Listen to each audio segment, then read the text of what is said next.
Ô tio, tem como você me emprestar R$ 100 pra eu trocar meu gás? Fui fazer a comida agora e o gás acabou. Me pegou de surpresa.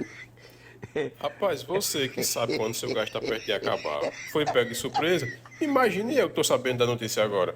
Câmbio, desligo. Mas rapaz, Dooba doo doo doo. A booba dooba doo doo booba doo.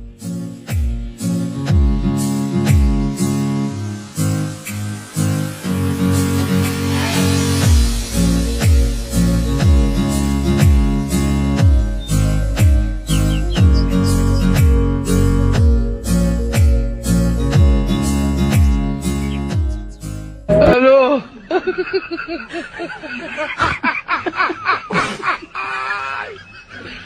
Hola, Cano!